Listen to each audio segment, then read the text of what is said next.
그리스도께서 받으신 고난, 그리스도께서 받으실 고난을 예언함. 이렇게 그리스도께서 받으실 고난을 예언함. 이사야 선지자는 주님 오시기 전 700년 전 사람입니다. 모든 주의 종들이 사실은 예수 그리스도에 대해서, 오실 그리스도에 대해서 이렇게 전했죠. 그 선지자들, 특히 선지자들이 모세로부터 많은 선지자들이 오실 그리스도를 증거했는데요. 이사야 선지자는 그 누구보다도 오실 그리스도에 대해서 많이 예언을 했던 것 같아요. 우리 성도님들 잘 아시는 이사야서 7장 14절에 보면은 보라 처녀가 잉태하여 아들을 낳으리니 그 이름을 임마누엘이라 하리라 그러죠. 그 처녀가 잉태하여 아들을 낳을 텐데 그분이 누구예요? 마리아가 낳으실, 마리아에게서 나실 예수 그리스도를 얘기하는 거죠. 또 9장에도 보면은 한 아기가 우리에게 나고 또 한 아들을 우리에게 주신 바 되었는데 그 어깨에는 정사를 메었고 또 그의 이름을 기묘자라 모사라, 전능하신 하나님이라 영존하신 아버지시라 평강의 왕이라 일컬을까. 또 11장에서도 증거를 하고 있어요. 11장에서도 이새의 줄기에서 한 싹이 나실 거라죠. 그 이새의 후손으로, 다윗의 아버지인 이새의 후손으로 세상에 오실 것을 이렇게 예언을 하고 있고요. 또 바로 앞에 그 42장에서도 우리 주님께서 오셔서 어떻게 어떤 성품을 가지고 사역을 하실 건가가 증거되고 있습니다. 내가 붙드는 종, 내 마음에 기뻐하는 자, 곧 내가 택하신 사람을 보라. 그러죠. 그는 외치지 아니하며 목소리를 높이지 아니하며 그 소리를 거리에 들리게 하지 아니하며 상한 갈대를 꺾지 아니하시며 또 꺼져가는 등불을 끄지 아니하신다라고. 오늘 이 본문 말씀도 이제 우리 주 예수 그리스도에 대한, 오실 그리스도에 대한 그 예언의 말씀인데요. 특별히 오늘 이 본문은 전체가 다 우리 주님께서 받으실 고난에 대해서 예언하는 그런 말씀입니다. 이제 오늘부터 우리가 한 주간 고난 주간으로 지킵니다. 우리가 이 고난, 우리 주님께서 받으신 십자가의 고난을 묵상하고 또 우리가 동참하고 고난 주간으로 지키게 되는데요. 이제 오늘 우리가 이 말씀을 통해서 우리가 너무나 잘 아는 이 말씀을 우리 함께 증거받고 좀 은혜를 나누려고 합니다. 제가 이 말씀의 설교를 준비하면서 참 답답하더라고요. 이 본문 말씀보다 더 어떻게 은혜롭게 전할 수 있는 방법은 없는 것 같아요. 본문 말씀 그대로가 가장 너무나 좋은 말씀이에요. 우리에게 위로가 되고 우리에게 힘이 되고 큰 은혜가 되는 그런 말씀이에요. 그래서 우리 성도님들 이 본문 말씀은 여러분들이 외우고 계신 줄로 믿습니다. 다 암송하시는 줄 아는데요. 그래서 그냥 우리 성도님들에게 이해를 돕는 차원에서 조금씩 이렇게 설명을 더 하는 정도의 이렇게 말씀 증거를 하도록 하겠습니다. 우리 성도님들은 그냥 이 본문 말씀에서 은혜를 받으시기 바랍니다. 본문 말씀에서 우리 성도님들이 위로를 받으시고 또 힘을 얻으시고 우리 상한 심령들이 나음을 입는 그런 귀한 은혜의 시간 되기를 소망합니다. 우리가 이 12절까지의 말씀들을 우리 성도님들 이해를 돕기 위해서 이제 3대지로 나눕니다. 첫 번째 대지는 그리스도께서 배척당하실 것을 예언한 말씀. 그래서 1절부터 3절 또 8절과 9절이 바로 그리스도께서 배척당하실 것을 예언한 말씀이에요. 그리고 4절부터 이제 7절까지가 바로 우리 주님께서 우리를 위해서 고난당하실 것을 예언한 말씀이고요. 그리고 10절부터 마지막 12절까지는 이제 우리 주님께서 마침내 승리하시고 또 존귀케 되실 것을, 영광스럽게 되실 것을 예언한 그런 내용의 말씀입니다.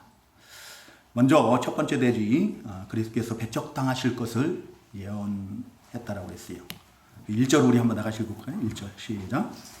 우리가 전한 것을 누가 믿었느냐? 여호와의 팔이 누구에게 나타났느냐? 이사야 선지자뿐 아니라 많은 하나님의 종들이, 모든 선지자들이 오실 그리스도에 대해서 증거를 했습니다.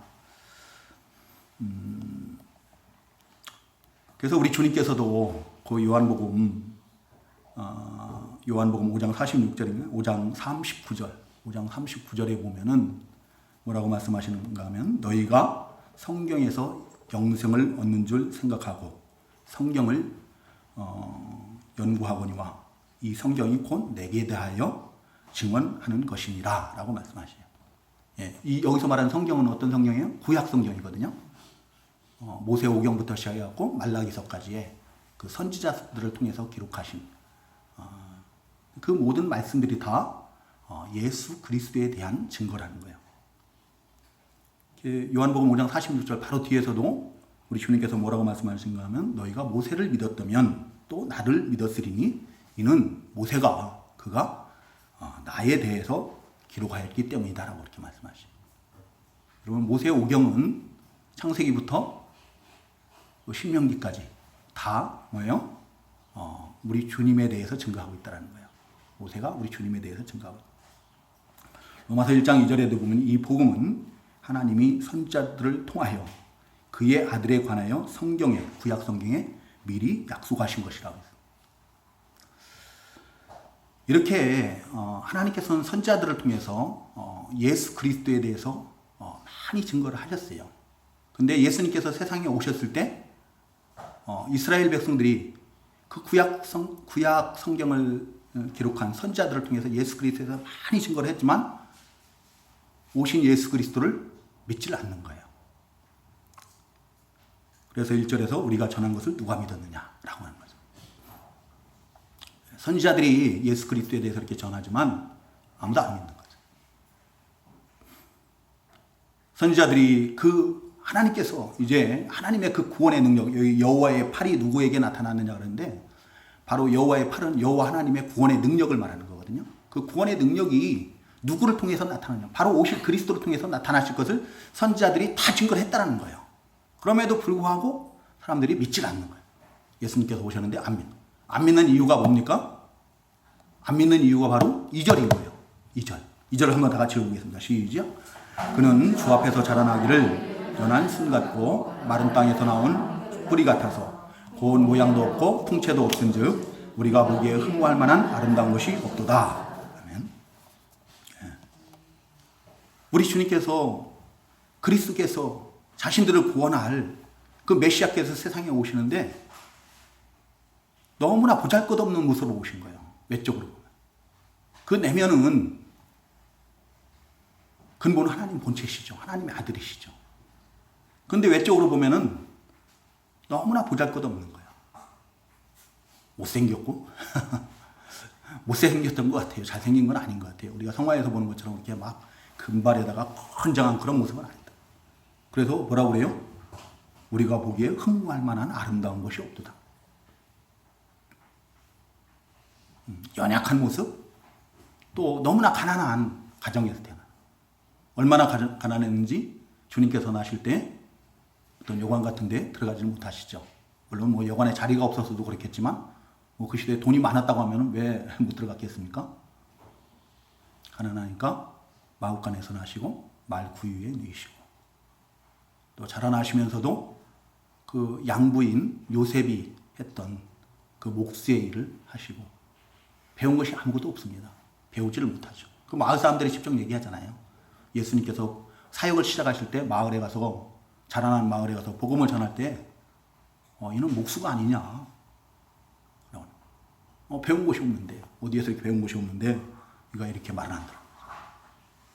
사람들에게 이제 멸시를 받는.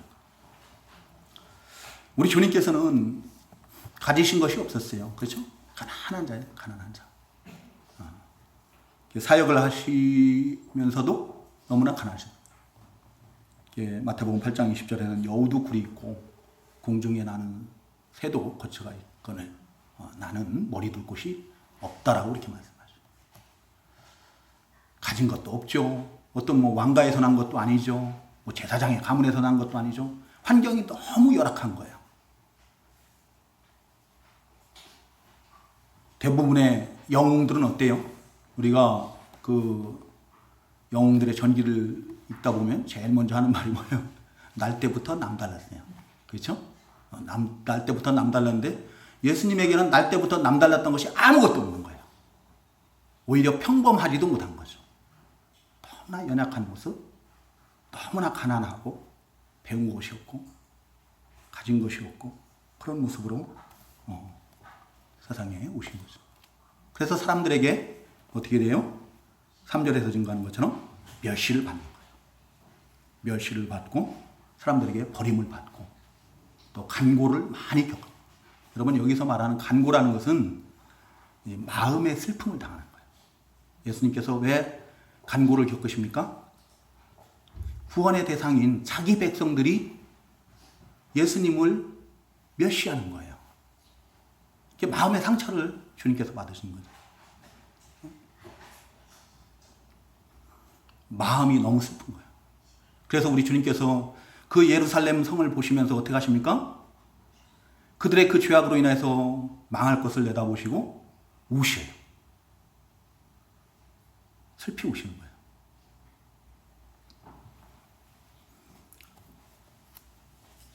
제자들이 아무리 가르쳐줘도 예수님의 메시아 되심을 온전히 알지를 못하는 거예요. 예수님을 통해서 자신들이 출세할 것만 바라보고 있고, 그래서 예수님께서 막상 붙잡히시니까 예수님을 다 버리고 달아나고 예수님을 부인하고 심지어는 한 제자는 예수님을 팔아먹는 거죠. 해바라는 거죠. 그런 것을 통해서 우리 주님께서는 마음의 간고를 많이 겪으시고 또 질고를 하는 자라 했는데요. 이 질고라는 것은 뭐 같은 거의 비슷한 어떤 고통을 의미하는 건데요. 우리 육신의 질병으로 말미암는 그 고통을 포함한 그 육신의 고통들을 말해요. 육신의 고통.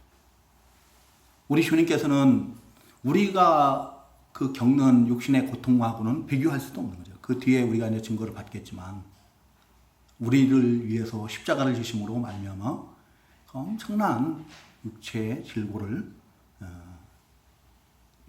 겪게 되십니다.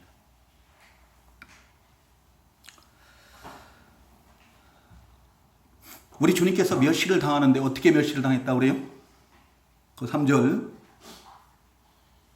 중반절 이후에 보면 마치 사람들이 그에게서 얼굴을 가리는 것 같이 멸시를 당하였다라고 그래요.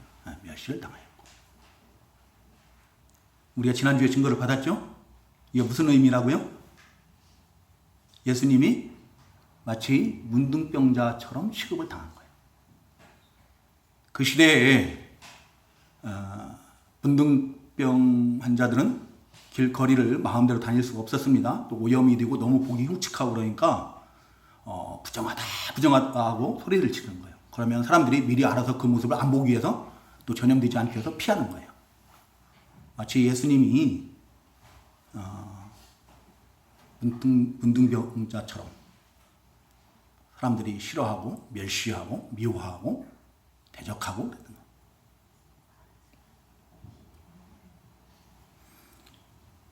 그리고 이사야 선지자는 우리 주님의 하나님의 감동으로 성령의 감동으로 우리도 그를 귀히 여기지 아니하였다고 해요. 여기서 우리가 누굽니까? 이사야 시대 그 사람들을 말하는 거예요. 물론 그들도 마찬가지죠. 예수님께서 세상에 오셨을 때 모든 이스라엘 백성들이 그랬고 또 그 이전에 우리 주님께서 오시기 전에 이전 하나님의 백성들이 오실 그리스도를 자기들이 소망한다고 하면서 그 오실 그리스도를 실제로는 마음에서 멀리 떠나 있던 거예요. 귀히 여기지 않아요. 그리고 오늘날 이제 우리 주님께서 세상에 오셔서 우리를 위해서 우리의 모든 죄를 십자가에서 다 구속하시고 구원을 이루시고 난 다음에 또 우리 주님의 부활까지도 우리가 다 증거를 봐요. 우리 주님께서 부활하심으로 인해서 이제 우리가 그 은혜로 예수 그리스도를 믿는다고 하면서도 우리도 오늘날 우리도 우리 주님을 귀히 여기지 않는다라는 거예요. 우리가 우리 양심에 손을 얹고 나는 우리 주님을 정말로 귀히 여기는가 한번 생각해 봐야 돼요. 우리가 지난주에도 찬송했죠. 주 예수보다 귀한 것은 없다라고 했어요. 정말로 우리가 우리 예수님보다 귀한 것이 없습니까? 우리 예수님보다 더 귀히 여기는 거 있지 않아요? 그래서 그것 때문에 어떻게 해요? 우리가 매 순간 우리 주님을 외면할 때가 많죠. 우리 주님께서 내미시는 그 손길을, 우리 주님의 음성을 외면할 때가 너무 많아요. 여러분, 그 증거가 뭡니까? 우리 주님께서 세상에 오실 때 2절에서 증거하는 것처럼 그는 주 앞에서 자라나기를 연한 순 같고 마른 땅에서 나온 뿌리 같아서 고운 모양도 없고 풍채도 없은즉 우리가 보기에 흠모할 만한 아름다운 것이 없도다라고 하는데요. 우리 주님께서 세상에 우리를 구원하시기 위해서 그런 모습으로 오셨거든요. 이것은 앞으로 우리 주님께서 이루어 나가시는 우리 주 예수 그리스도로 말미암는 구원 운동도 마찬가지라는 거예요. 이 복음 운동도 마찬가지예요. 세상적 관점으로 볼 때 이 복음 운동은, 구원 운동은요, 아무 볼 거 없어요. 재미도 없고 즐겁지도 아니하고. 그래서 사람들이 어떻게 합니까? 멸시합니다. 우리 성도님들 한번 가서 복음 전해보세요. 누가 환영하고 뭐 그거 합니까? 그러지 않아요. 친한 사람도 만나자고 밥 한 끼 먹자고 그러면은 좋다고 만나자고 그러는데 막상 만나가지고 예수 믿으라고 하면은 안색이 싹 달라져 버립니다. 그 다음부터는 전화도 안 받아요. 멸시해요. 싫어하고 버리고 오히려 대적을 합니다. 귀히 심지어는 우리가 지금 믿는다고 하면서도, 구원받은 우리가 구원을 받았다고 하면서도 우리도 그 복음 운동을 귀히 여기지 않는다니까요. 그것이 증거인 거예요. 내가 우리 주님을 귀히 여기지 않는 것은 우리가 그 복음 운동을 귀히 여기지 않는 거예요.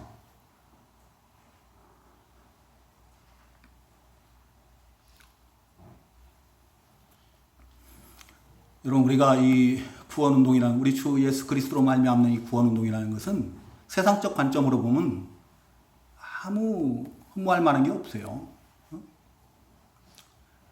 그러면 어떻게 해야 됩니까? 이 복음 운동을 더 화려하게 사람들의 이목이 쏠릴 만큼 뭐 그런 방법으로 바꿔야 됩니까? 그럼 우리 하나님께서는 우리 예수님을 그런 모습으로 보낼 수 있는 능력이 없어서 그렇게 보내신 건가요? 아니에요. 만약에 예수님을 갖다가 뭐 왕의 아들이나 제사장의 아들이나 뭐 이런 저기로 보냈다고 하면 그 시대에, 그래서 막 화려한 옷을 입고 어떤 권세를 가지고 있고 그랬다면 사람들이 벌벌 떨고 뭐 예수님의 말씀에 복종했을는지 모르겠어요. 그렇지만 그렇게 해갖고는 구원할 수가 없는 거예요. 하나님의 구원 계획을 이루어드릴 수가 없는 거거든요. 오늘날 복음 운동도 마찬가지인 거예요. 사람들이 싫어한다고 그래갖고, 사람들이 멸시한다고 해서 다른 방법으로 사람들이 좋아할 만한 그런 방법으로 바꿀 수는 없어요. 그러면 그건 벌써 외식입니다. 생명의 역사가 있을 수가 없는 거예요. 여러분들 씨앗을 심는데, 이거 씨앗 심는 게 이거 뭐 밀 같은 게 너무, 보리 씨앗이 게 너무 보잘것고 너무 작고 뭐 어떻게 하니까 어떻게 싹 깎아가지고 하얗게 만들어가지고 그것을 갖다 심었다고 한번 해보세요. 그러면 그게 싹이 나옵니까? 생명의 역사가 있어요? 없어요? 그냥 그 모습 그대로 하는 거예요. 오늘날 우리가 구원운동 하는 것도, 복음운동 하는 것도 이렇게 해나가는 거예요. 그냥 하나님의 말씀을 진실되이 전하는 거예요. 그 방법을 하는 것밖에 없습니다. 근데 그렇게 하면 어떻게 해요? 은혜가 없다라고 해요. 은혜는 지가 없으면서 교회가 은혜가 없다고, 목사가 은혜가 없다고 하고, 재미가 없어요. 무슨 교회를 구원받는, 구원운동이 이게 재미로 하는 겁니까?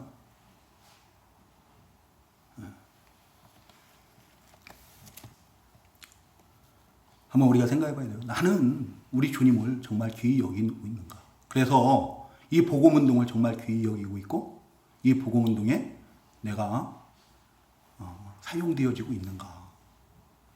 이 복음 운동에 내가 충성되이 쓰임 받고 있는가 한번 생각을 해봐야 됩니다. 그리고 이제 우리 주님께서 당하신 그 배척 네 번째는 마지막으로는 그예요. 9절에서 증거하고 있는 것처럼 우리 주님은 죄가 없으셔요. 강포를 행하지 아니하였고 그 입에 괴사가 거짓이 없었어요. 그렇지만 악인들과 함께 그 무덤이 있었다. 이것은 무슨 말씀입니까? 예수님은 죄가 없으시거든요. 죄를 알지도 못하시는 분이라고 그래요. 고린도후서 5장 21절에 보면은 죄를 알지도 못하시는 분. 우리 주님은 동정녀 탄생하셨거든요. 그래서 원죄조차도 없으신 분이에요. 죄가 없으시니까 어떻게 해야 돼요? 예수님은 죽어야 돼요? 안 죽어야 돼요? 죽을 수가 없는 분이에요, 사실은. 죄의 싹은 사망이거든요. 죽으실 수가 없는 분임에도 불구하고, 마치, 죄인인 것처럼, 예수님이 십자가에 달리실 때, 여기 악인들과 함께 있었다라 했는데, 그 악인들은 누구예요? 양쪽에 같이 십자가에 못 박혔던 강도들을 의미하는 겁니다. 마치 그들의 우두머리인 것처럼 예수님께서 중앙에 딱 못 박히시는 거예요. 죄인의 괴수인 거죠. 그리고 죽으신 후에 그 부자 아리마대 사람 요셉의 묘에 장사죠. 오늘 이 본문에서 두 번째 대지는 우리 주님께서 받으신 고난이 우리를 위한 것이다라고 이렇게 증거를 하고 있어요. 4절부터 7절까지의 말씀이 그 말이에요. 하나님께서는 성경을 통해서 우리가 아까 교동문도 읽었지만 교동문에도 그런 내용이 나오지 않습니까? 우리 주님께서 받으신 고난이 예수님 자신의 죄나 허물 때문이 아니라는 거죠. 우리의 죄 때문에, 우리의 허물 때문에 고난을 받으셨다는 거예요. 우리 주님께서 세상에 오신 목적 자체가 뭐예요? 우리를 위해서예요. 예수님 자신 때문이 아니에요. 예수님 자신을 위해서가 아니고 우리를 위해서요. 우리가 지난 시간에 증거를 받았죠. 우리가 너무나 무지하고 연약하고 오늘 이 본문에서는 양과 같다고 하죠. 그러니까 어떻게 해요? 우리 하나님의 그 구원 계획을, 하나님의 구원의 방법을 우리 사람들이 알 수 있도록 사람의 모습을 가지고 사람의 말로 사람이 이해할 수 있는 방법으로 그 하나님의 구원 계획을 다 이루신 우리 주님께서는 우리를 위해서 세상에 오신 거거든요. 우리를 위해서 세상에 오셨고 우리를 위해서 고난을 받으신 거예요. 그런데 사람들은 뭐라고 생각을 해요? 사람들은 예수님 자신의 죄 때문에, 자신의 허물 때문에 징벌을 받아서 하나님께 맞으며 고난을 당한다라고 생각해요. 곧 예수님 자신의 죄 허물이라는 것은 뭐냐면은 예수님이 하나님을 아버지라고 부르죠. 그러면 아버지와 나는 하나이다라고 그래요. 예수님 스스로가 하나님이라고 한다고 신성을 못 오겠다고 죽이려고 하는 거죠. 너희가 이 성전을 허물라. 그리하면 내가 사흘 만에 다시 지으리라. 다시 일으키실 거라고 말씀하시죠. 그 성전이 누구예요? 그 눈에 보이는 그 저기 성전이 아니죠. 예루살렘 성전이 아니고 바로 참 성전 되시는 예수 그리스도거든요. 예수 그리스도를 죽일 것을 주님께서는 아신 거예요. 그들이 죽일 것을 아시고 그렇지만 죽으면 어떻게 해요? 사흘 만에 다시 주님께서 부활하실 것 또한 예수님께서는 아시고 말씀하신 거거든요. 근데 그러한 예수님의 말씀으로 인해서 예수님께서 신성을 못 오겠다고 하고 자기 죄 때문에 죽는 것이다라고 사람들은 여겼다는 거죠. 그렇지만 우리 주님께서는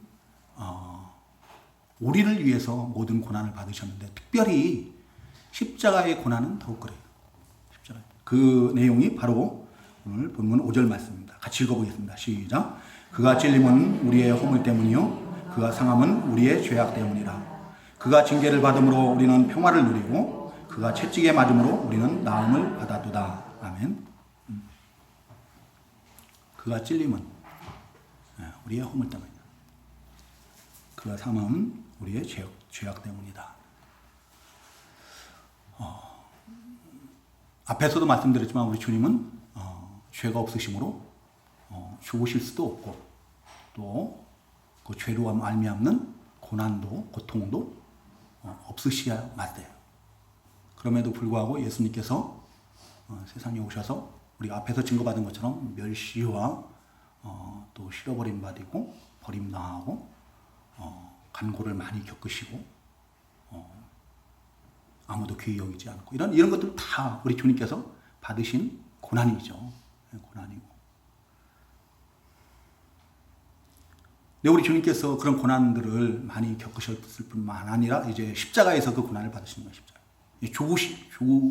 죽임 당하시는 거죠. 죽임 당하시는데 그 십자가에서 죽으시는 것이 대속의 죽음이 얼마나 고통스러운가를 여기서는 우리의 허물 때문에 찔림을 당하시고 또 우리의 죄악 때문에 상함을 받으셨다고 그래요. 우리 성령님도 우리 주님께서 어떻게 찔리셨는지 아시죠? 가시면류관으로 머리를 찔리신. 가시면류관이라는 게 그냥 대충 어떤 여기에는 나와 있네요. 어느 정도. 근데 저렇게 좋은 가시관은 아니겠죠. 그 가시가 뭐 엄청난 가시라고 그래요. 큰 그걸로 꽉 조여가지고 밤새도록 어떻게 해요? 그 머리에서 피가 흐르고 얼굴이 피범벅이 전신이 피범벅이 되는 거예요. 손에 또 발에 못 박히신 거예요. 찔리신. 또 창에 옆구리를 찔리시고 모든 물을 다 쏟으셨다. 여러분 여기에 그 상에 따른 상함이라는 단어가요. 이 원어로는 그 메두카라고 해요. 메두카라고 하는데 저는 뭐 잘 모릅니다. 그런데 메두카라는 이 단어가 부수다, 으스러지다 그런 뜻이거든요. 예수님께서 십자가에 못 박히실 때 그 손과 발의 뼈들이 다 어떻게 해요? 부서지는 거예요. 으스러지는 거예요. 그 고통이 얼마나 심했는지 다윗은 그 시편 22편 14절에서 15절에 뭐라고 증거하고 있는가 하면은 제가 잠깐 찾아서 읽어볼 수가 있습니다. 나는 물같이 쏟아졌으며 내 모든 뼈는 어그러졌으며 내 마음은 밀랍 같아서 내 속에서 녹았으며 내 힘이 말라 질그릇 조각 같고 내 혀가 입천장에 붙었나이다 라고 이렇게 하나님의 감동으로 그리스도의 죽음의 고통을 기록을 하고 있습니다. 모든 뼈가 다 그래요. 뼈가 다 부서졌고 또 십자가에 달려서 6시간 동안 그 몸 안에 있는 모든 물과 피를 다 쏟으시며 그 몸무게를 못 이겨서 뒤에 몸이 자꾸 처지는 거예요. 그러면서 모든 뼈가 다 그러져 버립니다. 그런 고통 가운데 우리 주님께서 죽으십니다.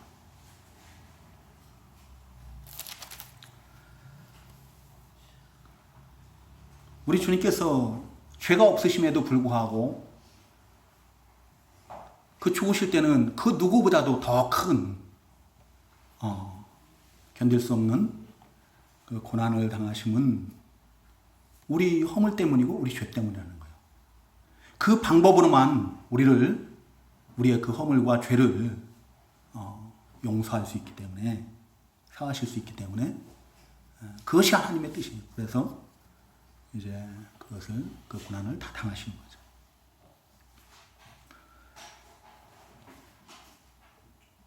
그리고 그 결과 우리 주님께서 그렇게 찔리시고 또 상하심으로 마치 예수님께서 자기 죄 때문에 징계를 받는 것처럼 그렇게 찔리시고 상하심으로 징계를 받는 거죠. 그 징계를 통해서 우리는 평화를 누린다는 게 누구와 평화를 누리게 되는 거예요? 우리가 하나님과 원수되었던 자들 아닙니까? 그래서 본질상 진노의 자녀들, 하나님의 진노의 심판을 면할 수 없는 자들인데 이제 그러한 하나님과 우리 악한 행실로 마음으로 멀리 떠났던 우리들이 이제 하나님과 화평을 누리게 되는 거예요. 하나님과의 관계가 회복되는 거예요. 모든 죄를 우리 주님께서 대신 그 죄값을 다 치르셨기 때문에 우리가 죄가 없는 자처럼 여기시고 하나님과의 관계가 회복돼요. 그래서 오늘날 우리가 지금 이 자리에 와 있는 줄로 믿습니다. 우리가 하나님을 감히 아버지라고 부르는 거예요. 그리고 그 하나님의 영광스러운 그 하나님의 나라를 우리가 소망하며 삽니다.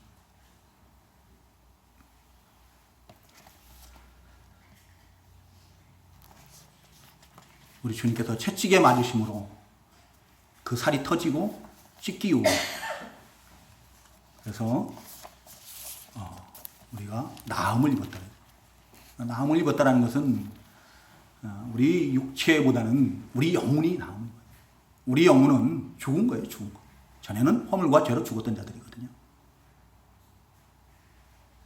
또 다시 살림을 받았다 하도 우리의 연약함 때문에, 우리의 무지함 때문에 늘 하나님을 거역하고 떠나서 살고, 그래서 그 죄에 눌리고 그러지만 그 상한 심령들이 어떻게 해요?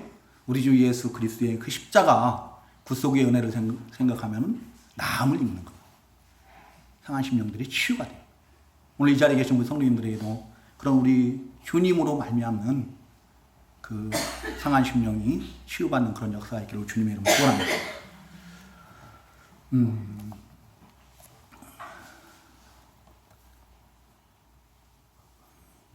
우리는 다 양 같아서 그릇 행하여 각기 제 길로 갔거늘 여호와께서는 우리 모두의 죄악을 그에게 담당시키셨도다. 이게 무슨 말씀입니까? 양이 얼마나 미련합니까? 양이 눈이 어둡죠? 양이 미련한 이유, 우리가 미련하다고 자꾸 그러는데 미련한 이유가 이 눈이 어두워서 그렇다고 그래요.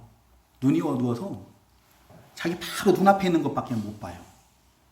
그래서 먹이를 찾아서 어디를 갈 수도 없고, 자기가 가는 이 길이 지금 그 앞에 어떤 낭떠러지가 있는지 맹수가 기다리고 있는지 이런 것도 전혀 모르는 거예요. 그게 목자가 한 이유는 양은 살 수가 없어요. 근데 오늘날 우리들이 양과 같다는 거예요.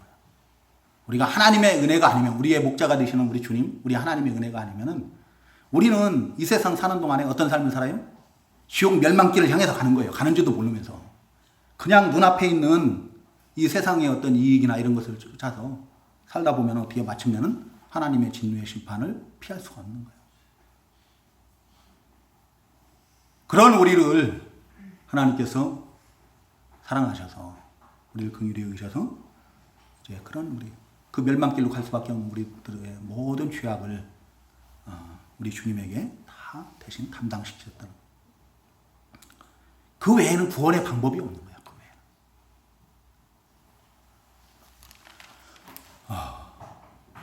7절까지만 하겠습니다.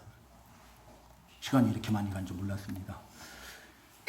7절에 보면 그가 곤욕을 당하여 괴로울 때에도 그의 입을 열지 아니하였으며 마치 도수장으로 끌려가는 어린 양과 털 깎는 자 앞에서 잠잠한 양같이 그의 입을 열지 아니하였도다. 우리 주님께서 그 십자가에서 당하신 그 고난이라는 것은 우리 주님 스스로도 어떻게 해요? 너무 괴로워서 죽을 것 같다라고 말씀하시거든요. 내가 번민하여 죽게 되었노라라고 말씀하시고 십자가를 앞에 놓고. 그럼에도 불구하고 그 고난을 당하실 때 어떡합니까? 입을 열지 않으신 거예요. 넉넉히 그 하나님의 구원 계획을 이루어 드리는 거예요. 순종함으로 죽기까지 복종하신 거예요. 헤롯이 뭐라고 한 데서 대꾸를 합니까? 빌라도가 뭐라고 한 데서 대꾸를 합니까? 제사장 가야바가 모함을 한다 해서 대꾸합니까? 안나스가 뭐라고 한다 해서 대꾸해요? 종교 지도자들이 손으로 때린다고 해서, 침뱉은다고 해서 그 갈대로 예수님을 갖다 놀리듯이 조롱하듯이 때리고 그런다 해서 뭐라고 하지 않습니다. 대꾸하지 않습니다. 묵묵히 하나님의 구원 계획에 복종하는 거예요. 잠잠히. 구약의 이스라엘 백성들이 속죄 제물로 어린 양을 잡아서 제물로 드리는데 그 양들이 아무것도 모르고 그냥 죽임당하는 것처럼 우리의 죄를 대신한 우리 주님께서도 마치 그 양과 같이 아무 말씀 없이 그 우리의 구원을 위한 대속물로 내어주십니다.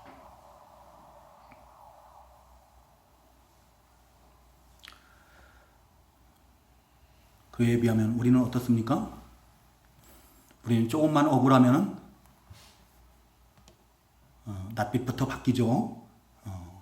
우리 입에서 그렇게 은혜롭게 찬양을 하다가도 우리 입에서 험악한 말이 막 나와요. 거의 저주에 가까운 말들이 나오고.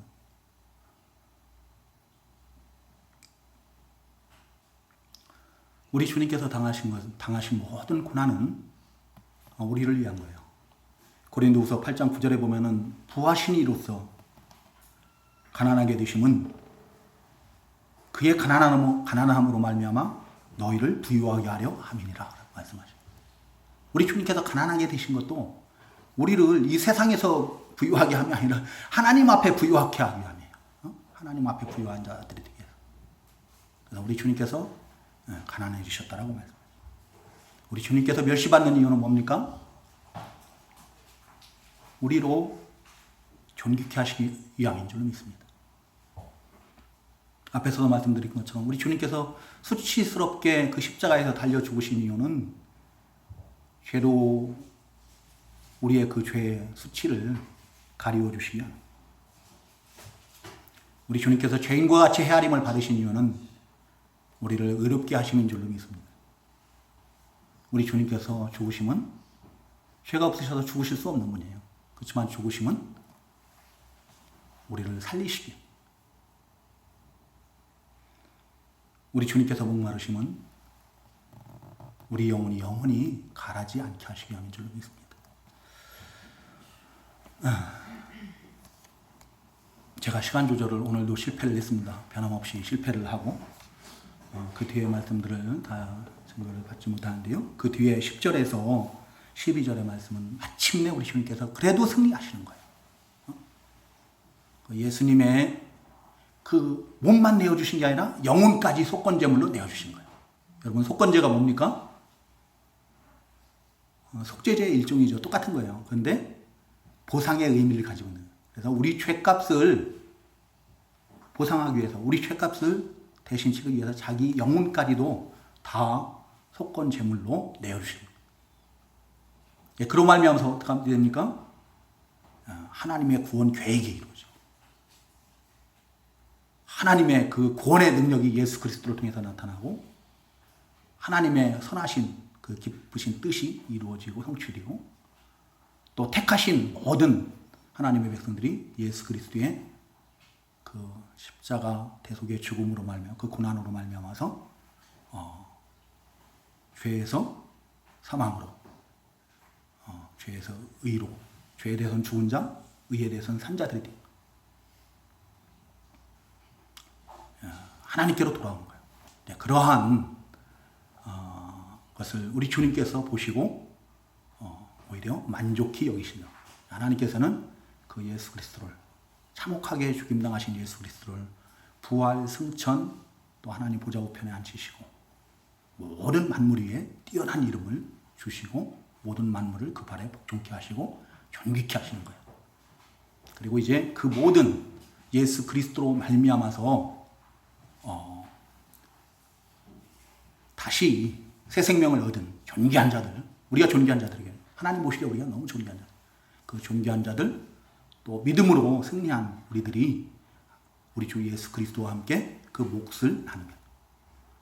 우리 성도님들 또 생각하기에 아이고 그러면 예수님은 죽기까지 하셨는데 자기 몫까지 나눠주시려면 혼자 차지하셔야 되는데 이거 우리 주님은 너무 억울한 거 아닙니까?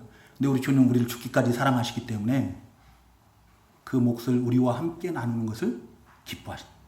하나님의 나라를, 그 영광스러운 하나님의 나라를 우리와 함께 상속받게 하시는 영광스러운 주님이십니다. 네, 우리 다 이제 여기까지만 증거를 받도록 하겠습니다. 이게